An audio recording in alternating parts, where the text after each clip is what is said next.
ये देखी नहिया का हुआ ललका जिज्जी। ई कही था बड़के जिज्जी तो का कहूँ दिखानी है। हाँ ललका जिज्जी देखे ना खेते को कहा था जाते बियम पानी चलावे। यह देखी ना हाँ बड़के जिज्जी अपने बक्सम बहुत साड़ी धरे ही बूढ़ा से लाए जवन गवैयम बूढ़ा सड़िया पावत रही कुल नहीं सहेजे ही और मेयर मेयर का अपना पहिरा ली हमरे लोग का अक्को नहीं देती। चलो दो ठो निकाल लिन जाए, 2 ठो तू लाई ले 2 ठो हम लाई लिया भाई। हाँ ललका जिज्जी सही सोचे हूँ, चलो निकाल लेंगे जब तक आई है तब तक हमारे लोग निकाल ले अपना तो मेयर मेयर पहिर के घूमा ली हमारे लोग वह 2 लूगा पहिरा करी।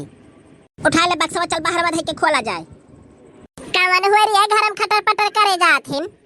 हे ललका जिज्जी है लागत में बड़की जिज्जी आई गई। हे ललकी देखी रहिया तो हम दोनों मिले हमरे कमरा में का करत रे। अरे बड़की जिज्जी तू तो कह रही हो बियम पानी डाला है। ये बता तो हम दोनों मिले हमरे कमरा में का करते।